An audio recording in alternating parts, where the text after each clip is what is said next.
So ఈ article చూడమ్మా, strategic AIFs may be excluded from RBI's evergreening rules. Strategic alternative investment funds may be excluded from RBI's evergreening rules. So ఈ article నేను ఎంచుకోవడానికి కారణం ఏంటంటే దీంట్లో 2 important keywords ఉన్నాయి. Whenever you see such keywords you need to revise your basic concepts. ఏంట keywords? Alternative investment funds. Alternative investment funds అంటే అర్థం ఏంటి? Then another keyword is evergreening of loans. Ever greening of loans అంటే అర్థం ఏంటి? ఈ 2 కూడా మీరు తెలుసుకోవాలి. యూపీఎస్సీ ప్రిలిమ్స్ పాయింట్ ఆఫ్ వ్యూలో క్వశ్చన్స్ వచ్చే అవకాశాలు మెండుగా ఉన్నాయి. మొదట ఆల్టర్నేటివ్ ఇన్వెస్ట్మెంట్ ఫండ్ అంటే ఏంటో మనం చూద్దాం. సో అసలు ఏంటి ఆల్టర్నేటివ్ ఇన్వెస్ట్మెంట్ ఫండ్, దీని కథ ఏంటి, ఇవి ఏం చేస్తుంది అనేది మనం ఒకసారి గమనిద్దాం. సో ఆల్టర్నేటివ్ ఇన్వెస్ట్మెంట్ ఫండ్ ఎట్లాంటిది అనేది అంటే, ఫస్ట్ ఈ ఫండ్ ఏదైతే ఉందో ఇదొక స్పెషల్ ఇన్వెస్ట్మెంట్ కేటగిరీగా మనం చెప్పొచ్చు. స్పెషల్ ఇన్వెస్ట్మెంట్ కేటగిరీ అంటే రెగ్యులర్ స్టాక్స్, బాండ్స్, మ్యూచువల్ ఫండ్స్లా కాకుండా కొంచెం కన్వెన్షనల్ ఇన్వెస్ట్మెంట్ ఇన్స్ట్రుమెంట్స్కి కొంచెం డిఫరెంట్ కైండ్ ఆఫ్ కేటగిరీ ఇది. ఇది ఏంటంటే it is a fund established in India which is a privately pooled, ఇది చాలా important word, privately pooled investment vehicle. Privately pooled investment vehicle that collects funds from sophisticated investors. చాలా important point ఇది, sophisticated investors. Indian కావచ్చు, foreign కావచ్చు. దేనికోసం? For investing. అర్థం ఏంటి? ఈ ఫండ్ ఏం చేస్తుంది అంటే it collects funds from sophisticated investors. అంటే మీలాగా నాలాగా ఉన్న ఆమ్ ఆద్మీ కాకుండా బాగా డబ్బున్న వాళ్ళు, హై నెట్ వర్త్ ఇండివిజువల్స్ అంటాం. స్టాక్స్ పైన, ఈ మార్కెట్స్ పైన పూర్తి స్థాయి అవగాహన ఉన్న సోఫిస్టికేటెడ్ ఇన్వెస్టర్స్ నుంచి మనీని కలెక్ట్ చేస్తుంది. కలెక్ట్ చేసిన మనీని దాని యొక్క స్పెసిఫిక్ ఇన్వెస్ట్మెంట్ ఆబ్జెక్టివ్స్కి తగ్గట్టుగా ఇన్వెస్ట్ చేస్తుంది. ఎందుకు ఇన్వెస్ట్ చేస్తుంది? To generate returns for them. అంటే డిఫరెంట్ ఇండివిజువల్ ఇన్వెస్టర్స్ దగ్గర ఫండ్స్ కలెక్ట్ చేసి దాన్ని వాళ్ళ ఇన్వెస్ట్మెంట్ ఆబ్జెక్టివ్తో, అంటే ఏ పాలసీ ప్రకారం వాళ్ళు ఫండ్ క్రియేట్ చేశారో ఆ పాలసీ ప్రకారం, ఆ కేటగిరీ పాలసీ ప్రకారం వాళ్ళు ఇన్వెస్ట్ చేస్తారు. అయితే రెగ్యులర్ మ్యూచువల్ ఫండ్కి దీనికి డిఫరెన్స్ ఏంటి అంటే, ఇక్కడ ఇనీషియల్ అమౌంటే చాలా ఎక్కువ పే చేయాలి. మ్యూచువల్ ఫండ్ మనం 500 రూపాయలతో కూడా స్టార్ట్ చేయొచ్చు. దీంట్లో ఇనీషియల్ అమౌంటే చాలా ఎక్కువ ఉంటుంది. So there are different categories ఉంటాయి. ఆ కేటగిరీస్ అనేవి కూడా ఇవాళ మీకు చెప్తాను, కేర్ఫుల్గా మీరు వినండి. అర్థమవుతుందా? ఇప్పుడు ఈ పర్టికులర్ ఈ పూల్డ్ ఫండ్స్ ఏవైతే ఉంటాయో వాటిని డిఫరెంట్ కేటగిరీస్ ఆఫ్ ఇన్వెస్ట్మెంట్స్లో పెడుతుంది, which are specified by SEBI. SEBI చెప్పినట్టు డిఫరెంట్ కేటగిరీస్లో పెడుతుందన్నమాట. ఈ పర్టికులర్ ఏఎఫ్స్ అనేవి దేని కింద పనిచేస్తాయంటే, they adhere to something called SEBI alternative investment fund regulations 2012. 2012 SEBI alternative investment fund regulations ప్రకారం ఇవి పనిచేస్తాయి. So they adhere to these laws అన్నమాట. అండ్ ఈ ఫండ్స్ ఏవైతే ఉన్నాయో ఈ ఫండ్స్ మనకి 3 కేటగిరీస్, 3 కేటగిరీస్ కింద సెబీ డివైడ్ చేసింది. మొదటి కేటగిరీ 1, దాని పేరే category 1. So category 1 alternative investment funds అనేవి వేట్లో పెట్టొచ్చు అంటే they can invest money in స్టార్టప్స్లో ఇన్వెస్ట్ చేయొచ్చు, లేదా ఎర్లీ స్టేజ్ వెంచర్స్, అంటే పెట్టి జస్ట్ కొన్నాళ్ళు అయింది, ఎర్లీ స్టేజ్లో ఉంది, అలాంటి దాంట్లో కూడా పెట్టుబడి పెట్టొచ్చు, లేదా సోషల్ వెంచర్స్, సొసైటీకి మంచి చేయడం కోసమని కొన్ని కంపెనీస్ పెడుతూ ఉంటారు, అలాంటి వాటిని సోషల్ వెంచర్స్ అంటాం, వాటిలో పెట్టచ్చు, లేదా ఎస్ఎంఈస్, స్మాల్ అండ్ మీడియం ఎంటర్ప్రైజెస్లో కూడా పెట్టవచ్చు. ఈ ఎస్ఎంఈస్ గవర్నమెంట్ ఇవి చాలా మంచివి, వీటిల్లో ఇవి ఎకనామికల్లీ సోషల్లీ డిజైరబుల్ ఎంటిటీస్ ఇవి అని చెప్పేసి గవర్నమెంట్ చెప్పొచ్చు. అలాంటివన్నీ కూడా దీని కిందకి వస్తాయి. ఇప్పుడు దీనికి ఎగ్జాంపుల్స్గా మీరు తీసుకుంటే ఏంజల్ ఫండ్స్, ఎర్లీ స్టేజ్ అంటే ఇంకా జస్ట్ అప్పుడే స్టార్ట్ అవుతున్న కంపెనీస్లో పెట్టే వాళ్ళని మనం ఏంజల్ ఇన్వెస్టర్స్ అంటారు. సో అలా ఇంకప్పుడప్పుడే అంకురార్పణ జరుగుతున్న కొత్త కంపెనీస్లో పెట్టేవి ఏంజల్ ఫండ్స్. ఒక లెవెల్ కొంచెం ఒక సర్టెన్ స్టేజ్ వచ్చిన తర్వాత పెట్టే వాటిని వెంచర్ క్యాపిటల్ ఫండ్ అంటాం. వెంచర్ క్యాపిటల్ ఫండ్స్ అని అంటాం. ఎలాంటి సోషల్ వెంచర్స్లో పెట్టేవి సోషల్ వెంచర్ ఫండ్ అని చెప్పేసి అంటాం. ఇవి కాకుండా ఇన్ఫ్రా ఫండ్స్లో కూడా పెట్టవచ్చు. సో ఇన్ఫ్రా ఫండ్స్ కూడా మనకి కేటగిరీ 1 కిందకే వస్తాయి. సోషల్ వెంచరు, ఇన్ఫ్రాస్ట్రక్చర్ ఇవన్నీ కూడా కేటగిరీ 1 ఆల్టర్నేటివ్ ఇన్వెస్ట్మెంట్ ఫండ్స్ కిందకి వస్తాయి. Then we have category 2. Category 2 కంటే ముందు నేను కేటగిరీ 3 మాట్లాడదాం, తర్వాత కేటగిరీ 2కి వెళ్దాం.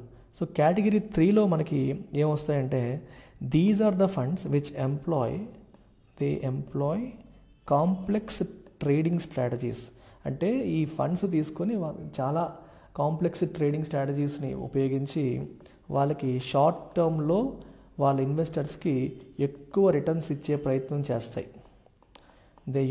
they employ complex trading strategies and they try to generate huge amount of returns for their customers. Huge amount of returns తక్కువ టైంలో జనరేట్ చేయడానికి ప్రయత్నం చేస్తాయి. అట్లాంటి వాటిని మనం కేటగిరీ 3 ఆల్టర్నేటివ్ ఇన్వెస్ట్మెంట్ ఫండ్స్ అని చెప్పేసి అంటాము. వీళ్ళు జనరల్గా ఇదేం చేస్తారంటే డెరివేటివ్ ప్రొడక్ట్స్, ఆప్షన్స్, ఫ్యూచర్స్ ఎట్లాంటి ఫ్యూచర్స్ ఇట్లాంటి వాటిలో ఇన్వెస్ట్ చేస్తూ ఉంటారు. They also invest in something called hedge funds కూడా ఈ కేటగిరీ కిందకి వస్తాయి. హెడ్జ్ ఫండ్స్ ఈ కేటగిరీ కిందకి వస్తాయి. అండ్ ఇది అనదర్ కేటగిరీ కాల్డ్ పైప్. చాలా ఇంపార్టెంట్ ఇది, పైప్ ఫండ్స్. పైప్ ఫండ్స్ అంటే ఫుల్ ఫామ్ ఏంటి అంటే చాలా జాగ్రత్తగా చూడండి. ప్రైవేట్ ఇన్వెస్ట్మెంట్ ఇన్ పబ్లిక్ ఎంటిటీలో ప్రైవేట్ ఇన్వెస్ట్మెంట్. అంటే ఇప్పుడు ఒక కంపెనీ ఉందమ్మా, ఒక particular company is publicly listed company. అంటే స్టాక్ మార్కెట్లో అవైలబుల్గా ఉన్న పబ్లిక్లీ లిస్టెడ్ కంపెనీ అనుకోండి. ఈ కంపెనీ యొక్క షేర్స్ మనం 2 రకాలుగా కొనవచ్చు. ఒకటి స్టాక్ మార్కెట్కి వెళ్ళి కంపెనీ షేర్స్ని కొనవచ్చు, లేదా ఈ కంపెనీ యొక్క ఓనర్స్ని కలిసి వాళ్ళతో సెపరేట్గా మాట్లాడుకొని ఓకే ఇగో మేము మీ దగ్గర షేర్స్ కొనాలనుకుంటున్నామని చెప్పి వాళ్ళ దగ్గర డైరెక్ట్గా షేర్స్ అలాట్ చేయించుకొని వాళ్ళకి డబ్బులు ఇవ్వచ్చు. ఇలా సెపరేట్గా డీల్ చేసుకుంటే దాన్ని ప్రైవేట్ ఇన్వెస్ట్మెంట్ అంటాం. పబ్లిక్ ప్లాట్ఫామ్లో షేర్స్ కొంటే పబ్లిక్ ఇన్వెస్ట్మెంట్ అవుతుంది. Private investment in public entities అంటే అర్థం ఏంటి? స్టాక్ మార్కెట్లో లిస్ట్ అయిన దాన్ని పబ్లిక్ లిమిటెడ్ కంపెనీ అంటారు. ఒక పబ్లిక్ లిమిటెడ్ కంపెనీలో ఓనర్స్తో డైరెక్ట్గా మాట్లాడుకొని మీరు ప్రైవేట్ ఇన్వెస్ట్మెంట్ చేసి ఇదిగోండి మేము ఎంత 100 కోట్లు పెడుతున్నాము, గివ్ అస్ దానికి తగ్గట్టు మీరు షేర్స్ ఇవ్వండి అని మాట్లాడుకున్నారు అనుకోండి, అది ప్రైవేట్ ఇన్వెస్ట్మెంట్. సో అలా పబ్లిక్ ఎంటిటీలో ప్రైవేట్ ఇన్వెస్ట్మెంట్స్ చేసే ఫండ్స్ని పైప్ ఫండ్స్ అంటారు. సో ఈ pipe fund is also part of category 3. Now category 3 అయిన తర్వాత now I will talk about category 2. ఇప్పుడు కేటగిరీ 2 గురించి మాట్లాడదాం.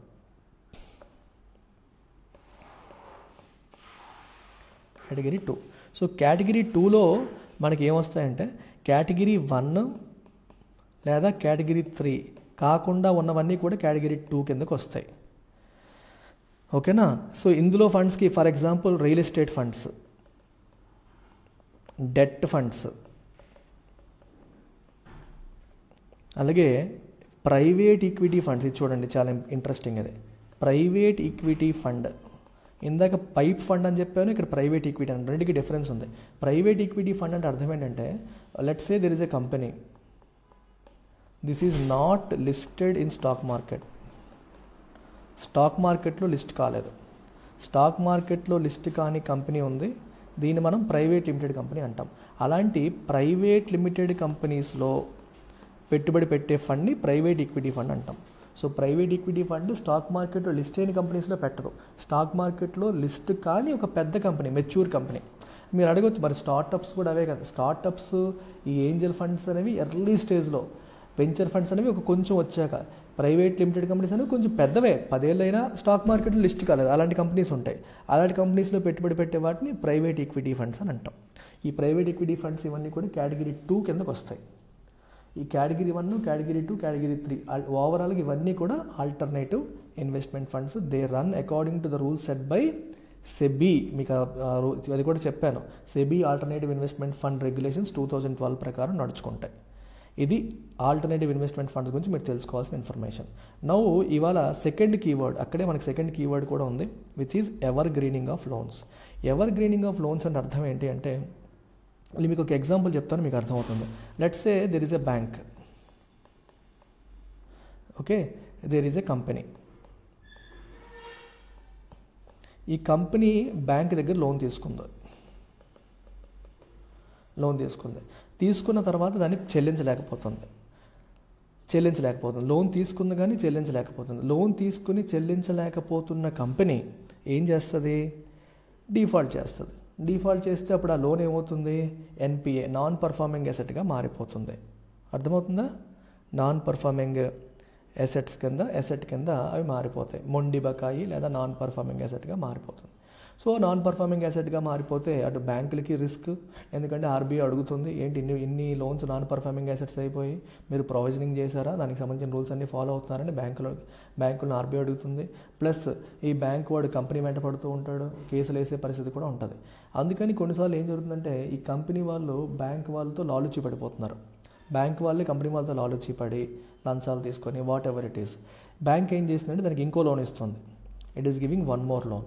యూజింగ్ దిస్ మనీ వాడు పాత లోన్ క్లియర్ చేస్తున్నాడు. పాత లోన్ ఎప్పుడైతే క్లియర్ చేస్తున్నాడో ఓకే, అది ఇంకా దాని గురించి టెన్షన్ లేదు. ఇది కొత్త లోన్. కొన్నాళ్ళు అయ్యాక దీని నుంచి టెన్షన్ మొదలవుతుంది. ఎప్పుడైతే దీని నుంచి టెన్షన్ మొదలవుతుందో వాడు ఇంకో లోన్ తీసుకుంటున్నాడు, దాంతో ఈ లోన్ క్లియర్ చేస్తున్నాడు. కొన్నాళ్ళు అయ్యాక దీని నుంచి టెన్షన్ మొదలవుతుంది. Then he will take one more loan, దాంతో దీన్ని తీరుస్తున్నాడు. అంటే బ్యాంక్ దగ్గరే పాత లోన్ తీర్చడానికి కొత్త లోన్ తీసుకోవడం, పాత లోన్ తీర్చడం, కొత్త లోన్ తీసుకోవడం, పాత లోన్. సో ఇదేమవుతుంది? Your evergreening. ఆ లోన్ కంటిన్యూ అవుతూనే ఉంటుంది. కానీ ఆ లోను ఎన్పిఏగా అయ్యే టైం కల్లా కొత్త లోన్ తీసుకోవడం, పాత తీర్చేయడం, కొత్త లోన్ తీసుకోవడం, పాత తీర్చేయడం. This process is called evergreening of loans. ఇది బ్యాడ్ ప్రాక్టీస్ అనమాట. సో అందుకే ఇది జరగకుండా ఆర్బీఐ కొన్ని రెగ్యులేషన్స్ తీసుకొస్తుంది, దానికోసం కొన్ని రూల్స్ పెడుతుంది. ఆ రూల్స్కి కొన్ని రూల్స్ నుంచి ఆల్టర్నేటివ్ ఇన్వెస్ట్మెంట్ ఫండ్స్ని మినహాయిస్తుంది అనేది ఇక్కడ news. But as an aspirant exam point of వ్యూలో ఎవర్ గ్రీనింగ్ ఆఫ్ లోన్స్ అంటే ఏంటి అంటే ఇప్పుడు నేను చెప్పిన కాన్సెప్ట్ మీరు తెలుసుకొని రాయాలి. ఓకేనా? ఎవర్ గ్రీనింగ్ ఆఫ్ లోన్స్ అంటే ఆ కాన్సెప్ట్ అనేది మీకు అర్థం కావాలి. Throwing new loans to help a stressed borrower to repay old loans.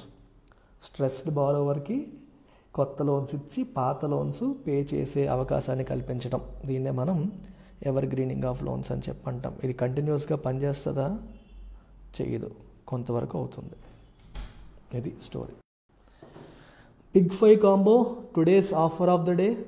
5 flagship courses of LTX classes, NCERT foundation, CSAT, prelims test series, mains answer writing, current affairs. ఈ 5 కోర్సులు ఇండివిజువల్గా తీసుకుంటే ఒక్కొక్కటి 10,000 చొప్పున 50,000 అవుతాయి. ఇది ఇవాళ ఎవరైతే జాయిన్ అవుతారో వాళ్ళకి కేవలం 15,000 రూపాయలకి మనం అందిస్తున్నాం. At just 15,000 rupees you can get hold of this big 5 combo. ఈరోజు నైట్లోపు, అర్ధరాత్రిలోపు జాయిన్ అయ్యే వాళ్ళకి మాత్రమే ఇది అందుబాటులో ఉంటుంది. ఏ డౌట్ ఉన్న నెంబర్కి కాంటాక్ట్ చేయొచ్చు. అన్నింటిపైన కూడా లైఫ్ టైం వ్యాలిడిటీ అనేది ఉంది. So do make use of this wonderful opportunity today.